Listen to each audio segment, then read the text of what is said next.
As Dean of the Jepson School, it's my privilege to introduce this evening's speaker. It's a thrill for us to have such a distinguished world citizen on our campus and in our community.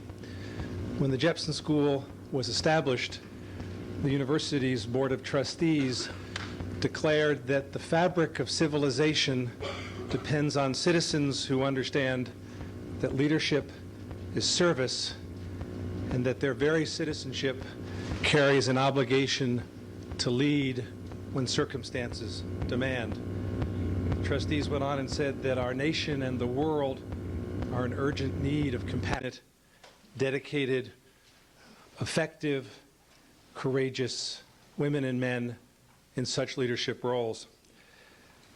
I can imagine of no individual who is more compassionate, knowledgeable, and dedicated as a public leader and world citizen than Oscar Arias Sánchez. He has led and he continues to lead when circumstances demand.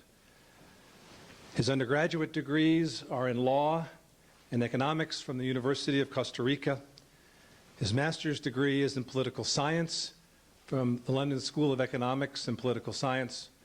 His PhD is in political science from the University of Essex in England. When he returned from studying England, he started his career briefly as a professor of political science at the University of Costa Rica. He tells me the life was too tranquil. So he left the academy for the world of politics, where he served in a succession of appointed and elected offices, including Minister of Economic Planning for Costa Rica, until his election as President of Costa Rica in 1986. For most of us in this country, our best known facts about Dr. Arias are from his early years as President of Costa Rica. One of his first decisions was to end Costa Rica's support of the U.S.-backed Contras, and when the United States continued to maintain a secret base with the Contras in Costa Rica, President Arias expelled our ambassador and the CIA station chief. He was not a popular man in the Reagan administration. In 1987, Dr. Arias led a process that resulted in a Central American peace plan, a peace plan that's called the Arias Peace Initiative. For his efforts, he was awarded, and accomplishments, he was awarded the Nobel Peace Prize in the same year. In 1988, he took the proceeds from the Nobel Peace Prize and established the Arias Foundation for Peace and Human Progress. And under his leadership ever since, that foundation has promoted gender equity, been committed to strengthening participation and action in a civil society, and been engaged in creative ways in resolving military conflicts in the developing world. In 1995, Dr. Arias turned his attention to the world arms trade. He worked for the next 2 years to convince many people, including his fellow Nobel laureates, to endorse an international code of conduct for arms trade, which was signed in May of 1997 by numbers of his colleagues and former Nobel laureates. Today he continues to be a dedicated world citizen, trying to find ways to substitute political conflict resolution for military conflict resolution around the world. He is a member of the International Negotiation Network, a group of former heads of states and dignitaries, including President Carter and Bishop Tutu, who are committed to individually traveling the globe as roving peacemakers. President Arias, we will be forever grateful for your perseverance, for your passion, for your creativity, and your courage. You have made and continue to make a difference in all our lives. And speaking, I know, for the community, we are honored to have you as our guest. Please come forward.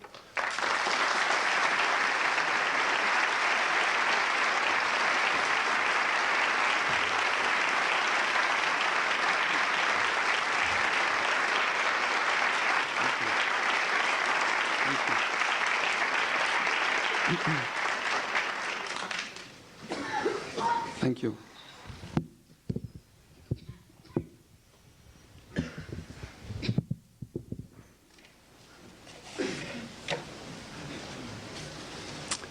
Queridos amigos, I want to thank all of those at the University of Richmond who have made this visit possible, especially Dean John Rosenblum, Professor Douglas Hicks, and Monsieur Robinson Sain. It is indeed for me an honor to come this evening and to exchange ideas with such a distinguished audience of students, educators, and community members. In talking with you tonight, I want to stress that we, as an international community, face troubling times. But also, I tell you that these are times that present tremendous possibility for progress. Progress that will be realized if our public officials embrace their moral obligations and adopt a human agenda for leadership. I must begin with bad news, because the political and economic landscape that we survey is bleak. Undoubtedly, you are all aware that we have experienced a global financial crisis, but the nature and consequence of this crisis and its implications for world leadership deserve careful re-examination. Critics of globalization have long pointed to its bittersweet effects. While advances in communications and the weakening of restraints on capital have allowed a few individuals to gain enormous fortunes, these changes have only worsened global inequalities. Truly, each of us must face the monstrous inhumanity of a system that allows a few individuals to hold as much wealth as some small and impoverished nations. How many of you realize that the 3 richest people in the world have assets that exceed the combined gross domestic product of the poorest 48 countries? These unprecedented levels of inequality are not only unjust, they are indeed unsustainable. For we know that when poverty and inequality remain at such insidious levels, the eruption of armed conflict is inevitable. Now, $1.5 trillion raised around the globe every day, and yet are largely unaccountable to any accepted form of public oversight. This frantic quest for quick riches has created a hollow, speculative economy, unattached to human labor and unaccountable to human need. Investments are not made over the long term, designed to help small businesses get started and help people improve the infrastructure of their communities.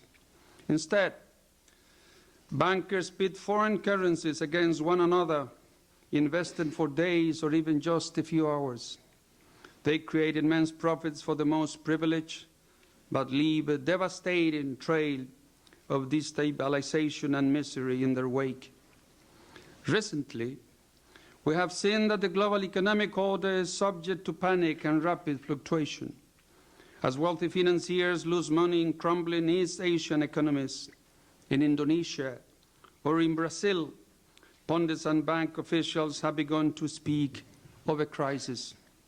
But even now, only months after traumatic devaluations have begun, there seems to be a consensus that this downturn was only a small setback in a well-functioning system.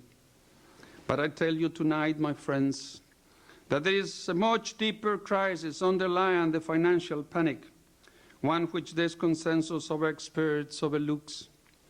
I say that it is an economic crisis when nearly 1.5 billion people have no access to clean water and 1 billion live in miserably substandard housing. I say it is a spiritual crisis when, as Gandhi said, many people are so poor that they can only see God in the form of bread. And when other individuals seem only to have faith in a capricious God whose invisible hand guides the free market. I say it is a moral crisis when 40,000 children die each day from malnutrition and disease. And I say it is a democratic crisis when 1.3 billion live on incomes of less than $1 a day and in their unrelenting poverty are totally excluded from public decision-making. For most people, the news from throughout the world, news of poverty, injustice, and insecurity seems impossibly overwhelming. There appears to be no way for normal people to engage these problems, to address daunting evils, or to change the systems that govern our lives. Too often, shutting ourselves off from the problems of fellow citizens and hoping that we are not personally affected by global hardships seems to be the only viable response. Tonight, I tell you that it is the job of local, regional, and world leaders to address this despair, to enter into their communities and show how we might respond differently, to offer a vision of moral progress and give reason to hope for social change. History teaches us that times of crisis can easily give rise to power worship and authoritarianism. Hateful personalities gain fame by playing for the fears of desperate and frustrated people. Rather than acknowledging their responsibilities towards others, they denounce immigrants and demonize scapegoats. Truly, the strength of fascist movements in Europe, the scenes of racial violence in the southern U.S., the prevalence of homophobia, and the exclusionary propositions passed in California show that this demagoguery is a danger that cannot be ignored. But I am perhaps even more troubled by another type of irresponsible leadership. I am disappointed that so many leaders have worked to defend the privilege of the richest 20% of the world's population, even though we see that this group consumes 86% of the world's goods and services. I am disappointed by leaders who are quick to practice deference to the wealthy, even though we hear poor and working people cry out for genuine representation. Indeed, many who have talked continuously about presidential misconduct have been shockingly silent on these, the true moral issues of the day. Too many elected officials and civic leaders too often have lacked the courage to protest the dramatic inequalities that exist at home and abroad. Too many too often have shown themselves willing to sell democracy to the highest bidder, rejecting limits on the amounts that powerful interests might invest in political campaigns. Too many, too often, have quietly expanded the rights of wealthy investors to make profits without regard to the human consequences or environmental impact of their acts. Yes, and too many leaders too often conspire to keep military spending at Cold War levels, failing to consider how these funds could be used in a more humane or productive fashion. How many of you know, my friends, that U.S. military spending in real terms is the same now as it was in 1980, when the Soviet threat loomed large in the rhetoric of the State Department? Sadly, these same officials that I have described greatly underestimate the impact that suffering in the inner cities and tragic poverty in the wider world have on the democratic consciousness, disheartening all those who dream of a more just human society. The words of Robert Kennedy ran true throughout the Americas when he told us that while each of us may not be poor, poverty, he said, affects all of us. The facts of poverty and injustice penetrate to every corner, every suburb, and every farm in the nation. Our ideal of America is a nation in which justice is done, and therefore the continued existence of injustice, of unnecessary, inexcusable poverty in this most favored of nations, erodes our ideal of America, our basic sense of who and what we are. It is, he said, in the deepest sense of the word, demoralizing to all of us. Even as Kennedy addresses the reality of disappointment, and even as he demands our indignation, his courageous words give hope that ideals of democracy and equality might be extended through the global community. What is more, his words suggest a different type of leadership. They show us that true leaders are people who do not avoid hard problems, but instead insist that we grapple with them. Indeed, our times demand people who can fully appreciate the popular despondency over global difficulties, but still maintain a contagious belief in the fact that things can change. Despair can change into hope. Inward retreat can change into self-giving activism, and debilitating cynicism can change into life-affirming compassion. The times demand people who understand the distress and extent of injustice, but who respond by building movements that allow each person to help combat these evils. Yes, history has shown that crisis can lead to hateful or self-interested leadership. But times of crisis can also be moments of progress and enlightenment, times when solidarity and justice are affirmed, and when people come together to face common adversity. Indeed, the good news is that while periodic crises and persistent inequality have marked the current process of globalization, our international community has the opportunity to change it. Now, we might still remake the significance of globalization so that this term will refer not to an era of unregulated greed, but to a time of equality and universal respect for human rights. In our age, my friends, the Cold War has ended. Its oversimplified dichotomies are now obsolete. Today, the likes of Stalin and Pol Pot, Somoza and Pinochet cannot be defended by any government.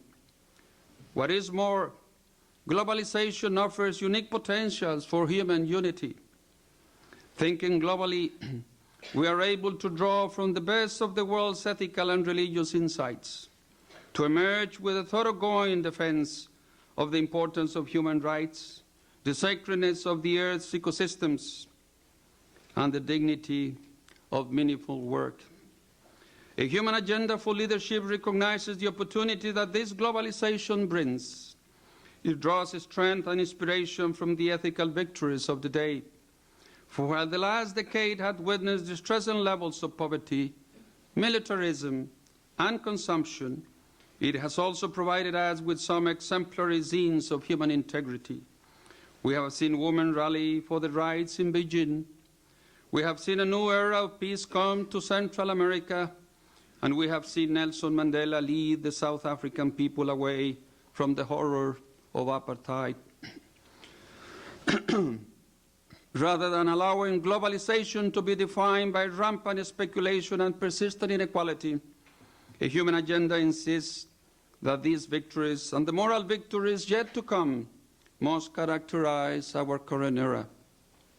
Moreover, leading with ethical vision means engaging history, understanding past mistakes and advances, and gathering wisdom from those humanists who have come before us.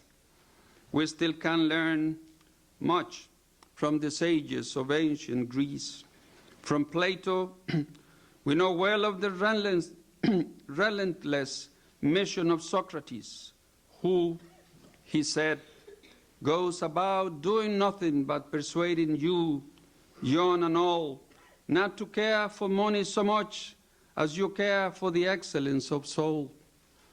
And even as he is sentenced to death, Socrates provides an important lesson in leadership. He tells his judges, "It is true I have been convicted for a lack, not a lack of words, but lack of bold shamelessness an unwillingness to say the things you would find it pleasant to hear. How many, I ask, how many of our leaders have the courage of Socrates to tell people not the things they want to hear, but the things they need to know? How many will not speak mere pleasantries to powerful interests, but instead insist that contemporary evils of inequality and deprivation be immediately eradicated? 2 millennia after we received the knowledge of the ancient Greeks, the precepts of the Buddha, and the wisdom of the Popol Vuh, the world witnessed revolts in France and the United States, which would reinvigorate hopes for moral progress. We regularly talk of the American Revolution and the establishment of democracy as if it were a finished task, a process completed 200 years ago. But Thomas Paine, a leading democratic thinker of this revolution, spoke truly when he said that, I quote, "No man or country can really be free unless all men and all countries are free." The struggle for true democracy and equality continued in the United States and in other nations, just as it continues now. Those who would advocate for a humanistic revolution in our day look to Zapata's demand for simple justice and to Helen Keller's resolute moral decency. We learn from Gandhi's struggle against colonialism, from Martin Luther King's movement for civil rights, and from Rigoberta Menchu's efforts to instill respect for indigenous traditions. Great writers and wise elders must provoke the moral ambition of a current generation of young people. But in a very important way, the challenge is mutual. Leaders who look to students and young workers will find a wellspring of hope and vitality. These young people have never believed in the end of history, the idea that current social and economic systems will extend into a lifeless future. Instead, they struggle to create a new ethics for the era of globalization. In France, students have taken to the streets decrying the erosion of social services, and as tensions have escalated, student leaders have insisted on the path of nonviolence. In Brazil, young workers have protested historic inequalities in the countryside, as well as hardships in the cities. And in Russia, many forward-looking young people bring a unique voice to mass rallies, insisted that neither ignoring human needs with neoliberal reforms nor returning to political authoritarianism can be real options for progress. But by all accounts, the students of Indonesia have been among the most impressive. Over the past year, they have generated massive public support with their simple refusal to comply with the demands of a tyrannical regime. And this refusal effectively led to the removal of Suharto, one of the world's longest standing and most corrupt dictators. The students and working people in the streets tell the world that they were through with military rule and sweatshop labor, that they have had enough with censored speech and imprisoned dissidents. The only restriction they impose on human creativity is the one insisting that there will be no such restrictions. Indeed, in Indonesia, they hold signs that say, "Banning is banned." As we think about the task of leadership tonight, the overwhelming message is that we must alter the dominant values encouraging selfishness, military build-up, and a love of money. Advancing a human agenda means viewing global systems from the perspective of society's least fortunate populations, the culturally subjugated and the economically dispossessed. If we truly believe in democracy, we will reject condescending or trickle-down solutions to world problems, and instead highlight movements that allow ignored and depreciated populations to become true agents of change. To say that a fundamental change in priorities is necessary, however, is not to avoid concrete policy proposals. Rather, by putting our values up front, we are able to turn to the problems of the day with new vitality and insight. Indeed, to do differently would be suspect. No less a leader than Mahatma Gandhi told us a half-century ago that politics without principles and commerce without morality are among the 7 social sins to be avoided most of all by business and community leaders. Therefore, we must allow our public policy to grow out of our ethical conviction. I argue that the richest and most powerful nations have a special responsibility to promote trade and aid policies that truly empower the developing world. In general, however, countries have shied away from this responsibility. UNICEF reports that total aid from the world's 7 richest nations has been cut by 30% since 1992. This is a decrease of $15 billion a year. When asked to name the largest element in the federal budget, 50% of all Americans choose aid to foreign countries.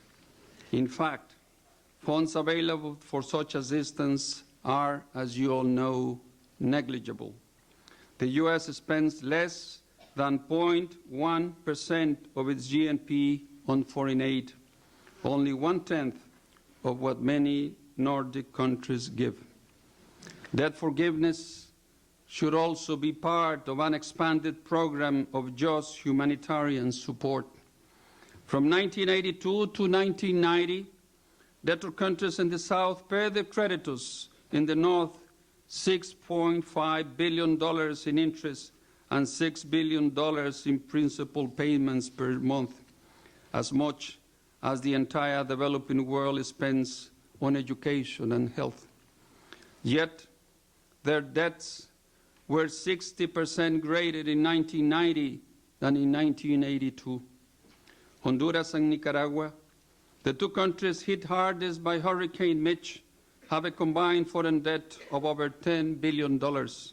And last year, each paid approximately $1 million a day to service its debt. Some argue that forgiving these debts would disrupt the economy and show unfair preferences. But these arguments ignore several important precedents. The United States forgave Egypt $7 billion of its debt after the Gulf War, and Great Britain still owes $14 billion in deferred loans from World War II. In truth, many Latin American countries have seen that outstanding loans represent for some creditors a means of gaining unfair leverage in trade negotiations. Increased support, free from this crass and manipulative politicking, would further self-determination and strengthen democracy in the developing world. Disease control is another crucial area that should be addressed by world leaders. It is now estimated that by the year 2000, more than 40 million people will be living with HIV virus. Each day, there are 16,000 new infections that will lead to AIDS, and 90% of these are in the developing world. Indeed, up to 25% of the population of Zimbabwe may already be infected, as we all know. At the same time, preventable illnesses such as malaria and tuberculosis continue to kill millions in developing countries. Yet these diseases are not considered profitable enough for drug companies to address. Thus, programs which aim to cure crippling diseases, new and old, should be centerpieces of foreign policy for developed nations.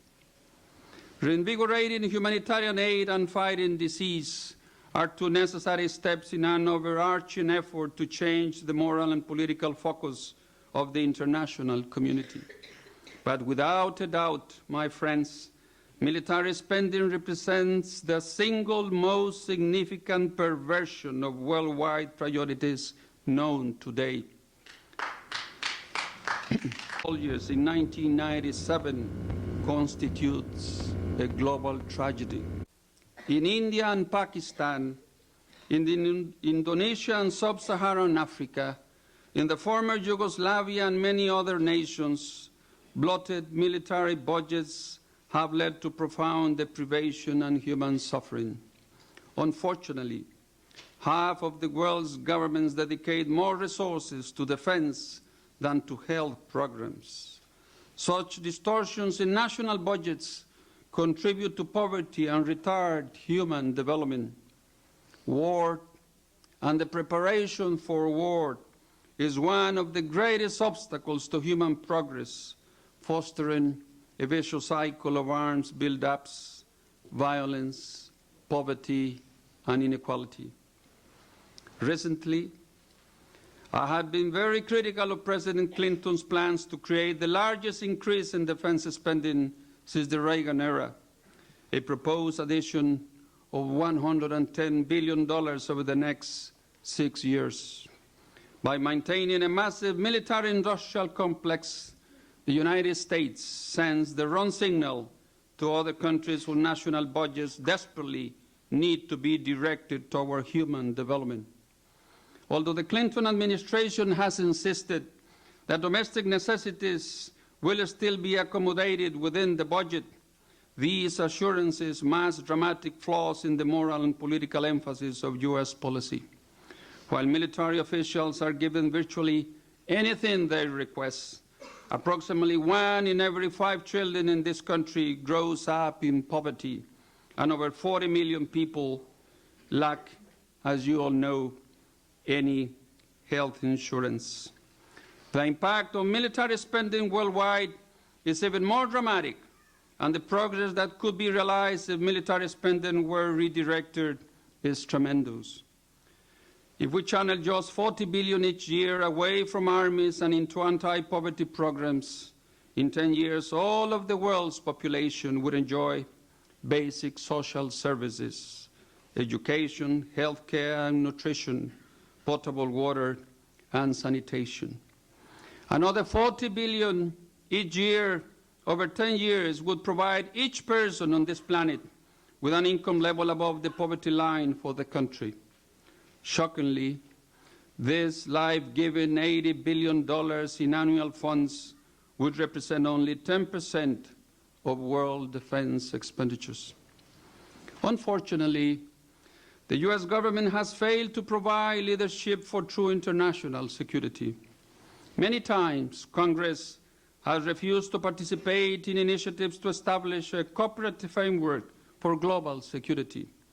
Even while preaching the necessity of controlling weapons of mass destruction, these lawmakers have refused to ratify major agreements on chemical and biological weapons, on the use of landmines, on nuclear testing, and on international courts which could hold war criminals responsible for their actions. Perhaps most significantly, the United States, which is currently responsible for 43% of all weapons exports, has been unwilling to strengthen humanitarian restraints on these transfers. The sale of arms, as we all know, is big business. As a whole, military spending in industrialized nations is down from its peak of 10 years ago. But weapons contractors in these countries have continued to produce billions of dollars worth of armaments, and in fact have increased their weapons sales abroad. Their new clients are the impoverished countries of the developing world, places where the majority of conflicts now take place. Indeed, in the past 4 years, 85% of U.S. arms sales have gone to non-democratic governments in the developing world.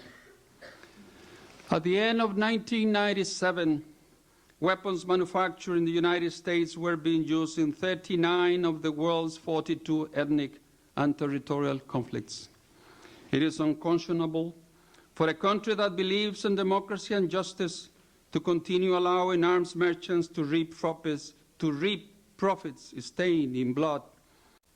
In India and Pakistan, in Indonesia and sub-Saharan Africa, in the former Yugoslavia and many other nations, bloated military budgets have led to profound deprivation and human suffering. Unfortunately, half of the world's governments dedicate more resources to defense than to health programs. Such distortions in national budgets contribute to poverty and retard human development. War and the preparation for war is one of the greatest obstacles to human progress, fostering a vicious cycle of arms build-ups, violence, poverty, and inequality. Recently, I have been very critical of President Clinton's plans to create the largest increase in defense spending since the Reagan era, a proposed addition of $110 billion over the next 6 years. By maintaining a massive military-industrial complex, the United States sends the wrong signal to other countries whose national budgets desperately need to be directed toward human development. Although the Clinton administration has insisted that domestic necessities will still be accommodated within the budget, these assurances mask dramatic flaws in the moral and political emphasis of U.S. policy. While military officials are given virtually anything they request, approximately 1 in every 5 children in this country grows up in poverty, and over 40 million people lack, as you all know, any health insurance. The impact of military spending worldwide is even more dramatic, and the progress that could be realized if military spending were redirected is tremendous. If we channel just $40 billion each year away from armies and into anti-poverty programs, in 10 years all of the world's population would enjoy basic social services, education, health care and nutrition, potable water, and sanitation. Another $40 billion each year over 10 years would provide each person on this planet with an income level above the poverty line for the country. Shockingly, this life-giving $80 billion in annual funds would represent only 10% of world defense expenditures. Unfortunately, the U.S. government has failed to provide leadership for true international security. Many times, Congress has refused to participate in initiatives to establish a cooperative framework for global security.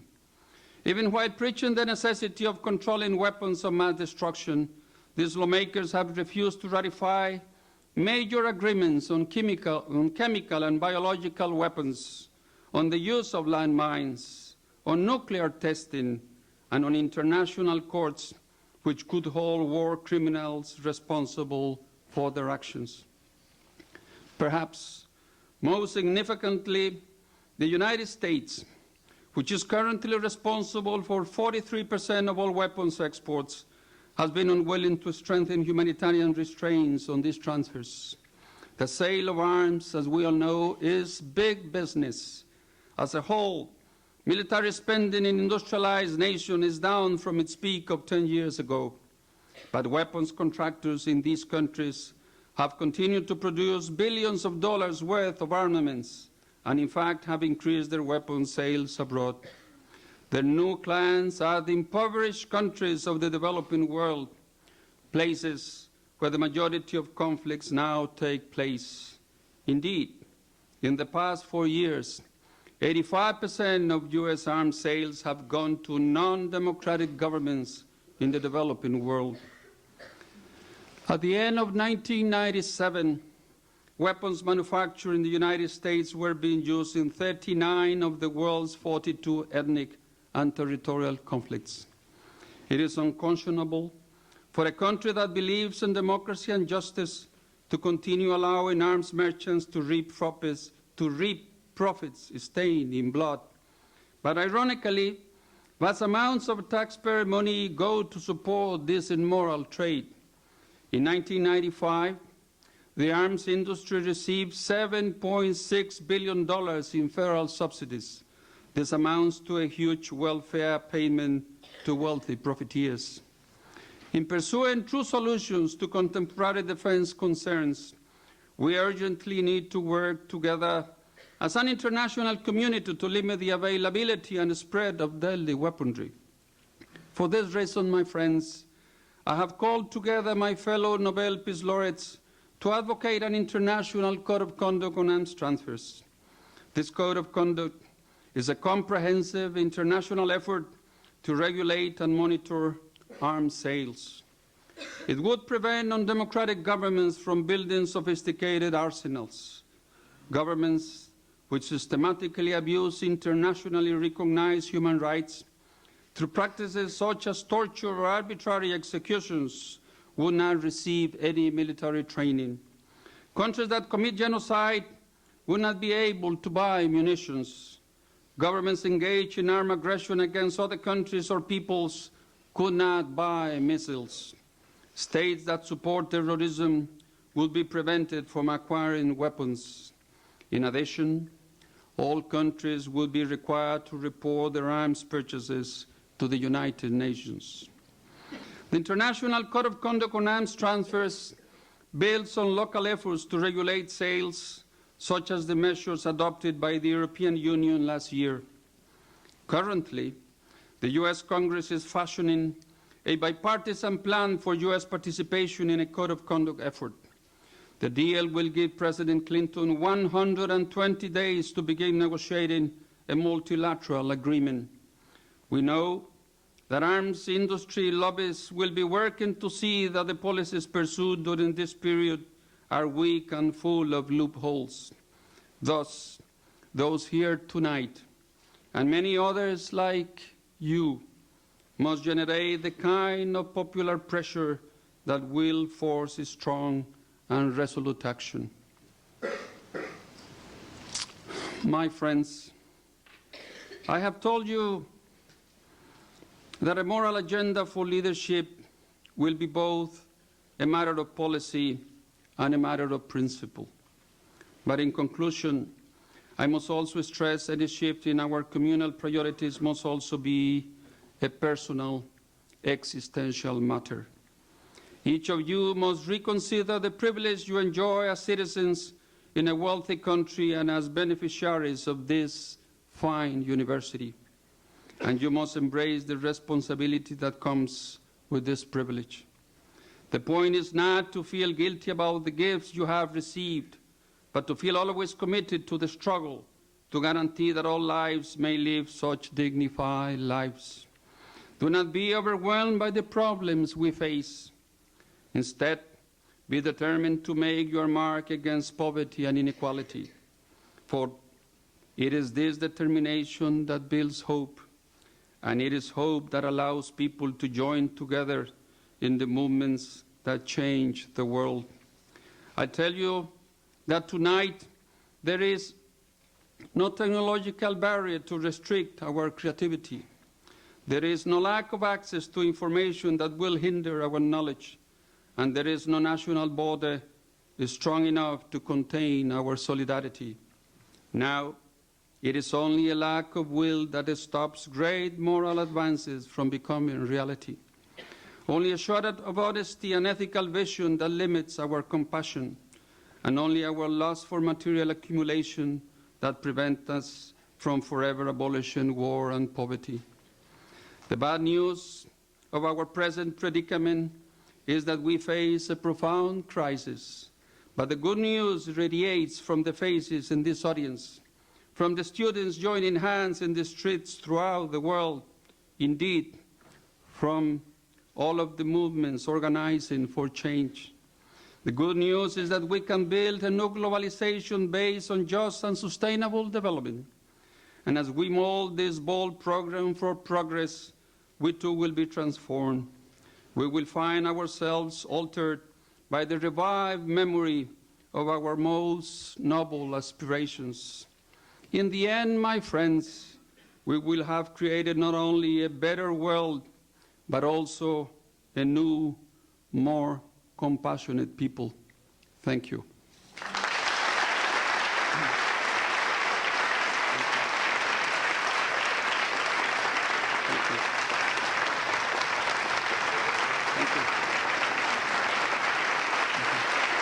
Thank you. Thank you.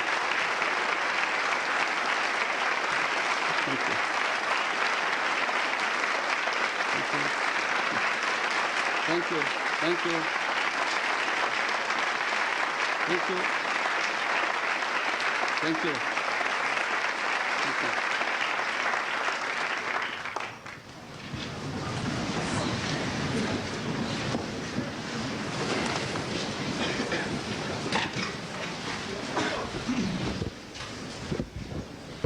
Dr. Arias has said that he would be delighted to take questions.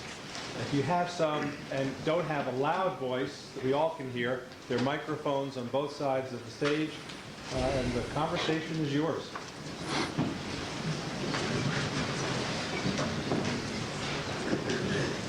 Hello. Dr. Arias, thank you very much for coming tonight to speak to the university. My name is Rakithia Booker, and I'm a minor in Women's Studies here at the university. I was wondering about the Arias Foundation for Peace and Human Progress. You were mentioning that you, or I guess your introduction was mentioning that you work on projects for gender equity. Could you mention some of those projects and expound upon that for the Women's Studies minors here?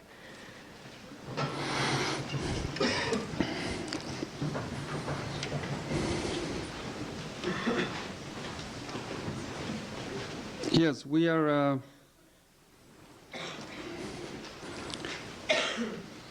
we have been involved with women's issues for the last 10 years.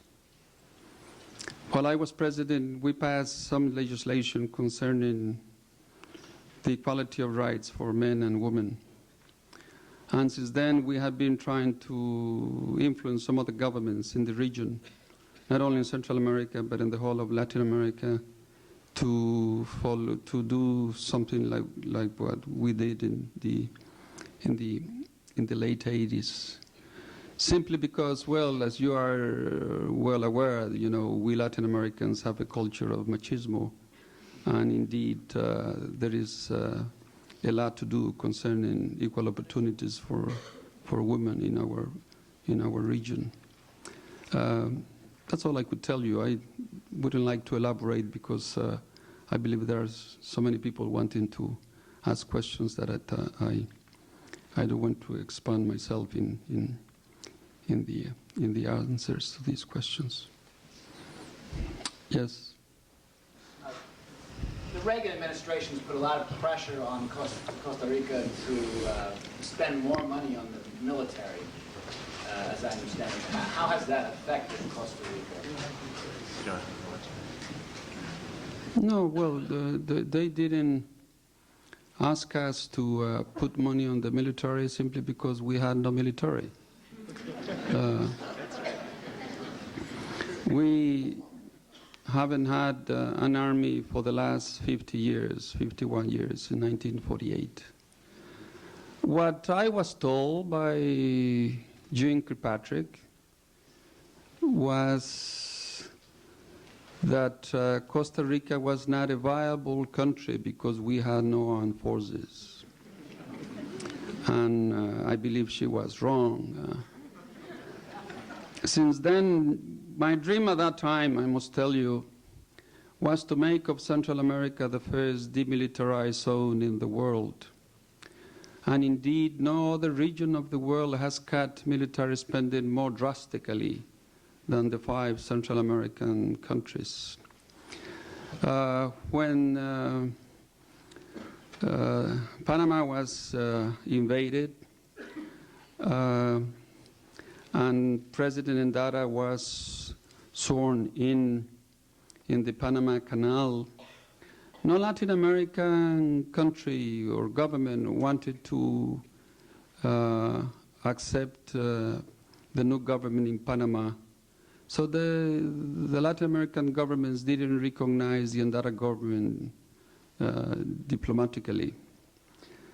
Since I was stepping down from office in May of 1990, I invited President Endara to come to visit me, and I said to him, well, you are our neighbor to the south, I am going to be the first government in Latin America to recognize you diplomatically, but you will have to pay a price, and that price is that you should get rid of the armed forces here in Panama. That's a good demonstration of Costa Rican imperialism, as you can see. And then, as a private citizen, through the Arias Foundation for Peace and Human Progress, we got involved in Panama, and we were able to persuade the members of parliament there to amend the Panamanian constitution. And the constitution was amended. The armed forces were banned. And since then, I tell my friends in Washington that the safest border in the world is that between Panama and Costa Rica, two countries without armed forces.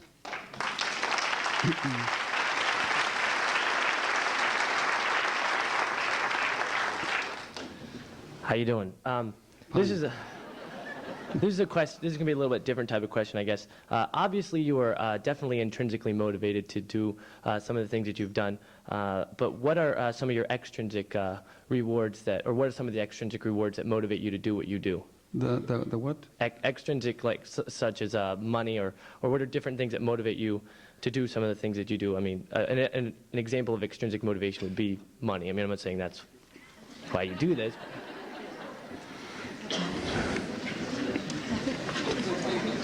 Well, I'm not doing too many things at the time. Let's talk about 10 years ago, 12 years ago.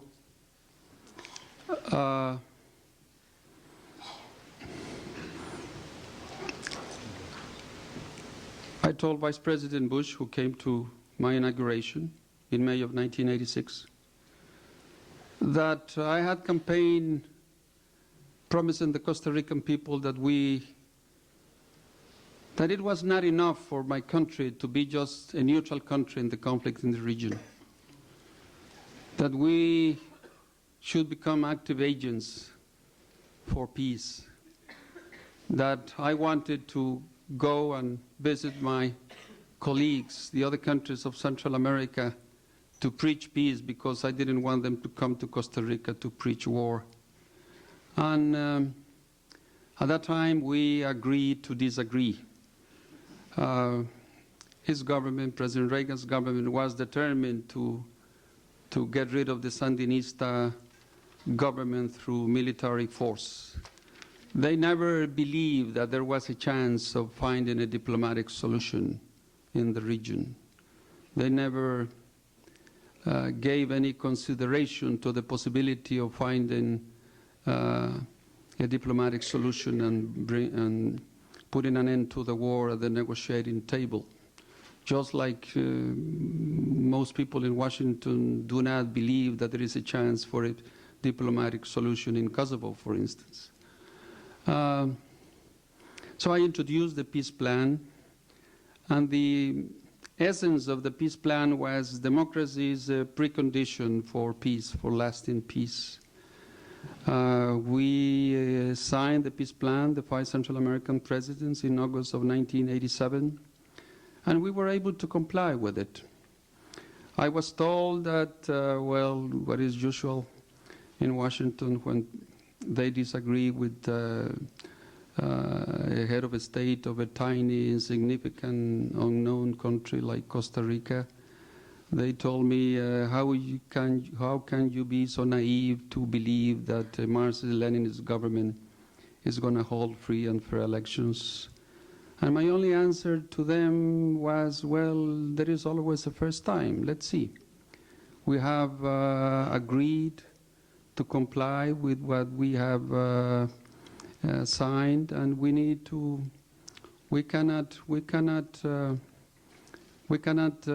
waste this historic opportunity to find a diplomatic solution to this conflict, to that bloody conflict that, in the case of Guatemala, prevailed for more than 3 decades. So, at that time, I tried to persuade my colleagues in the region that we had to choose between life and death. And certainly we chose for life. Now, what I do, that is trying to persuade governments to cut military spending, is simply because it is very obvious to all of you, and you don't have to be economists, that since the days of Adam Smith, it is well known that the less reproductive investment you can think of is to invest your scarce resources on tanks, missiles, fighter jets, armed helicopters, instead of health clinics, potable water for every single community, or schools and universities. This is so obvious that I don't need to explain it to you. I mean, this is quite obvious that the children of the world, what they want, and more importantly, what they need, are schools and health clinics and not journals. They want to see doctors in their homes and not journals. They want to see nurses and school teachers and not soldiers. And I believe, and I don't think I'm wrong, that with the end of the Cold War, many developing countries have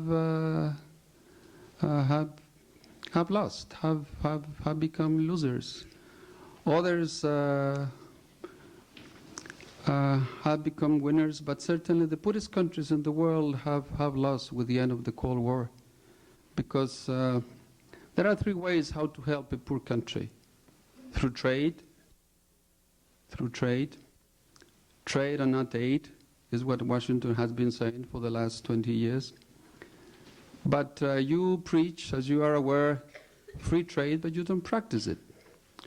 So most poor countries do not have access to the US market. Besides, what can a poor country in sub-Saharan Africa export to you?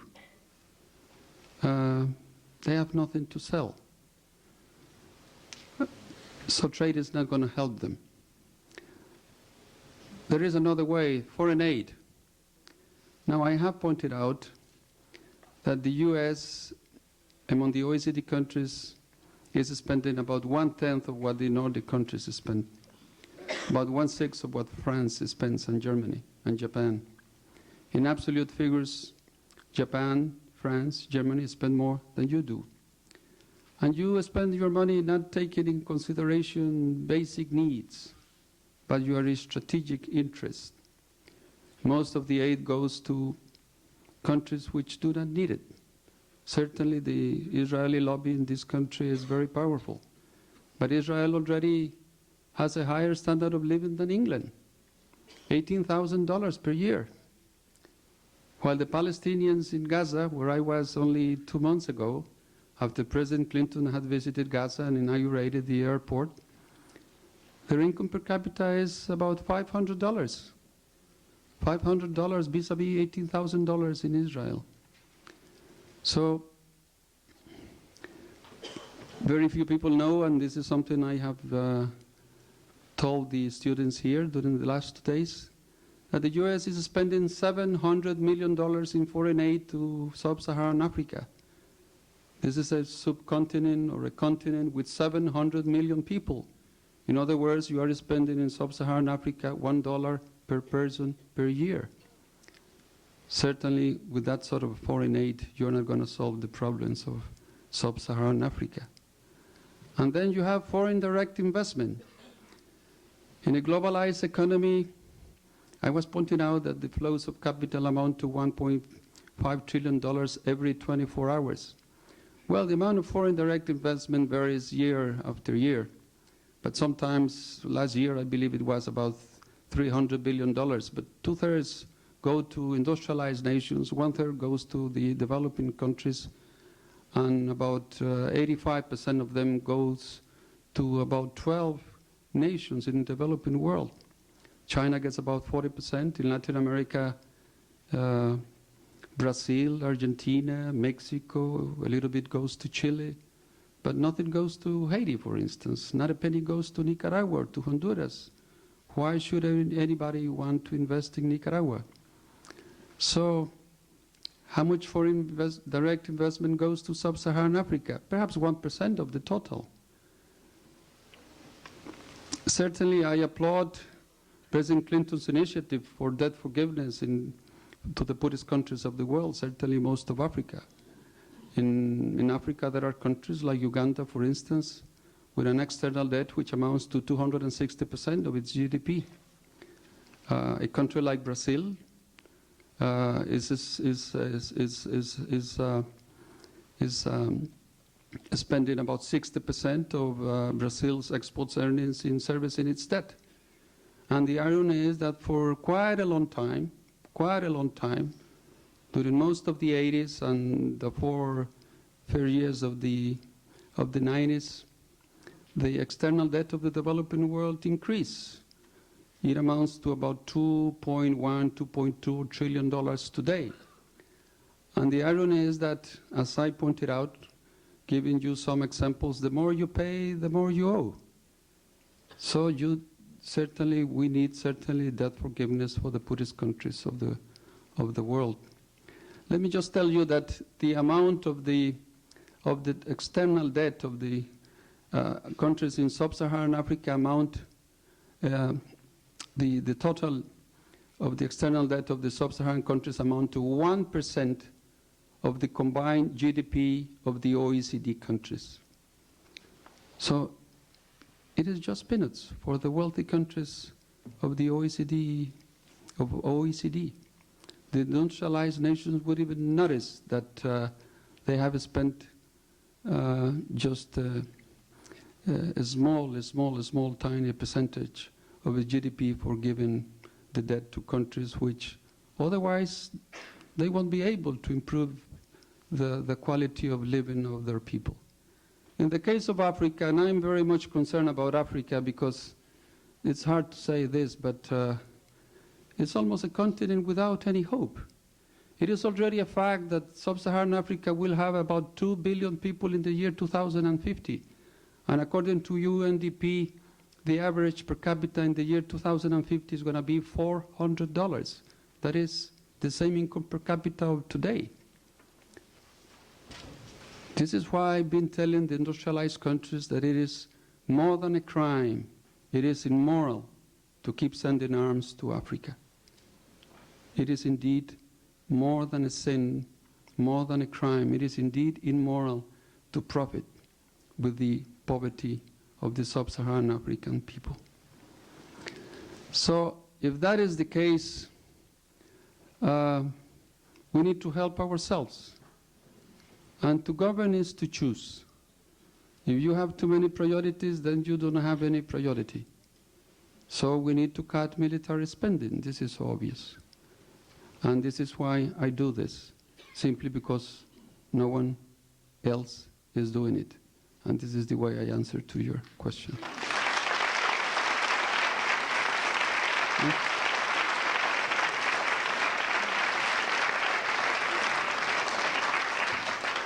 Sir, it's a pleasure for me to listen to you. I've also had the good fortune of visiting your country. It is a beautiful country. But just so that everyone else understands, it is not heaven. One of the problems that I have heard in Costa Rica is rampant corruption. I've had an instance of 2 of my friends from Germany who were visiting Costa Rica on vacation. One of them got robbed at gunpoint outside his hotel. And when he went to the police station to report the crime, the person who did the crime was sitting behind the desk. And he lost $700. Would you address this? Are you aware of this? And if so, what are you doing to address this problem? Yes. Yes, I mean, it is very unfortunate, but corruption is a universal evil. It's a universal evil. And Latin American countries are very corrupt. Costa Rica is much less corrupt than most of the Latin American countries, let me tell you. Simply because it's a more open society. Simply because democracy works. Simply because there are checks and balances, as you say. simply because there is a free press, simply because, yes, this could have been a policeman. Yes, you might be right. I don't doubt what you are telling me. But certainly we don't have the corruption of Brazil. We don't have the corruption of Mexico. Even in industrialized countries. Look at Japan. Look at Italy. Look at this country also. But the worst form of corruption, you know, the narrow definition of corruption is the use of public service to gain private benefit. That is a very narrow definition of corruption. You know, bribing public servants, etc. The worst form of corruption for me is for leaders not to tell people what people need to know. And this is the worst form of corruption in most countries nowadays. Because to govern, as I said today, as I have said during the past 2 days, to govern essentially is to educate. The typical politician is that person who tells people what people want to know. The statesman is the person who tells people what people need to know. And let me tell you, in this country, political leaders have become prisoners of opinion polls. All they look is at opinion polls in order to please, not to educate, not to convince, but to conquer. Always to please, to tell people what people want to hear, what people want to hear. So that is the worst form of corruption. But you are right. In my country there is still a lot of corruption.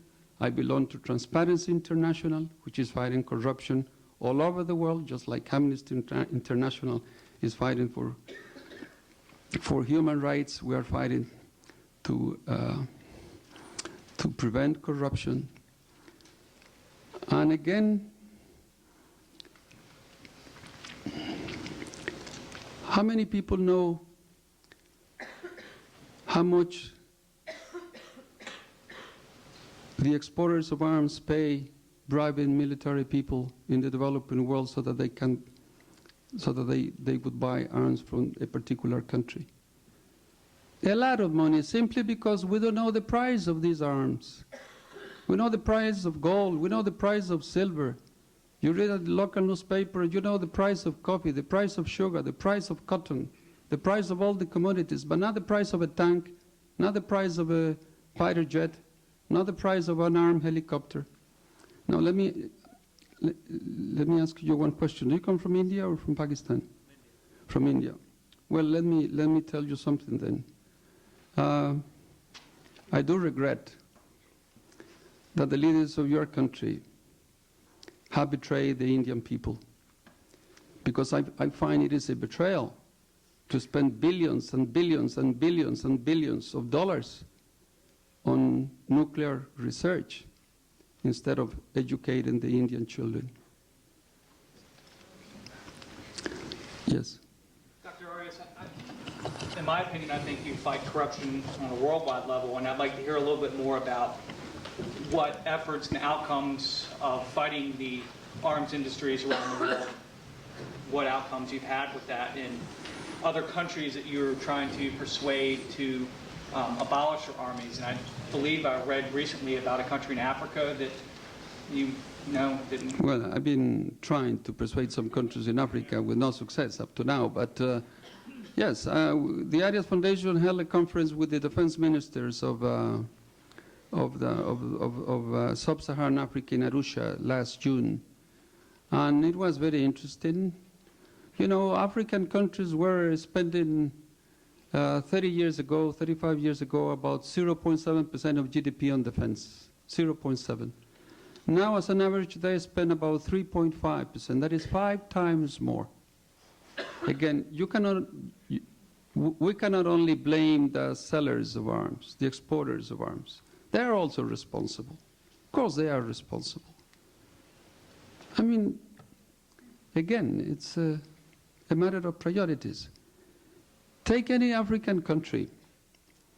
You know, in most of the African countries, no more than 5% of the children between 13 and 16 years of age attend high school.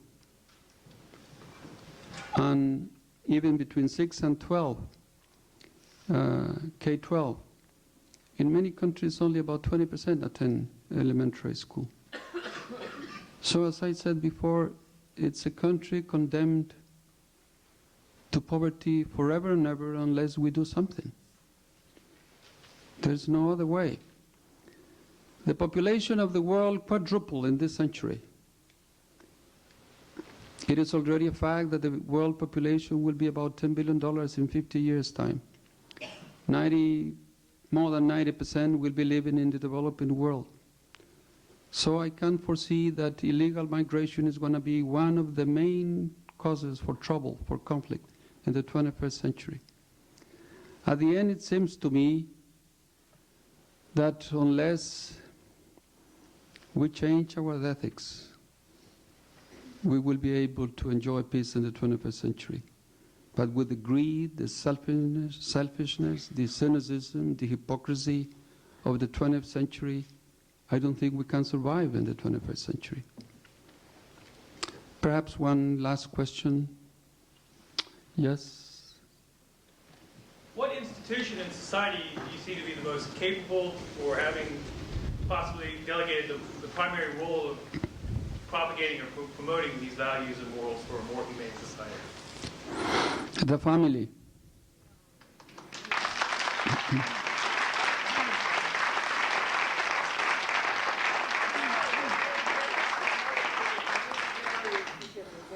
The family, the school, the university, the church,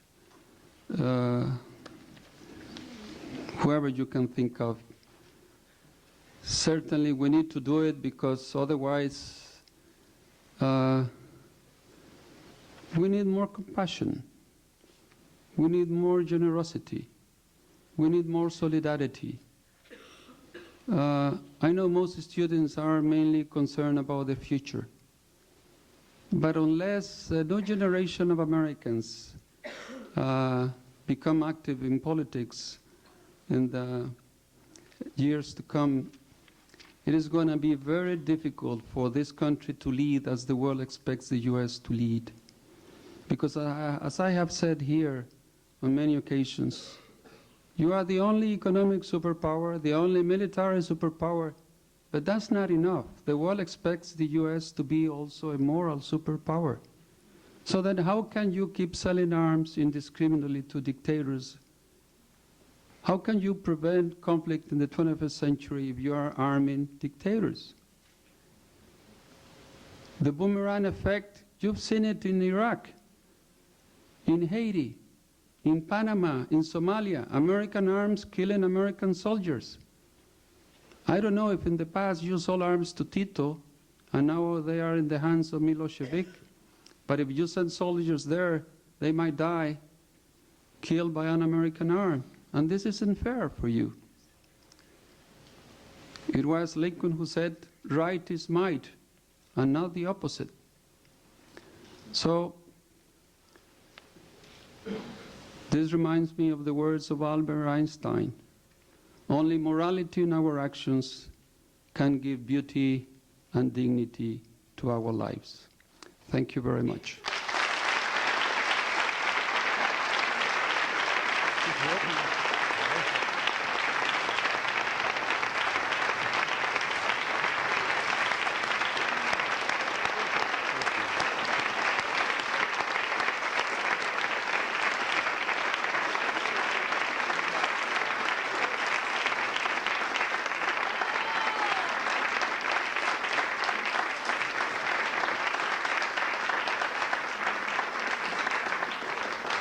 We have worked Dr. Arias from morning to late evening for 2 days now, and to his great credit, he has a little energy left, and therefore we invite you to join us for a reception right after this session at the gallery as you depart the theater. Look forward to seeing you there.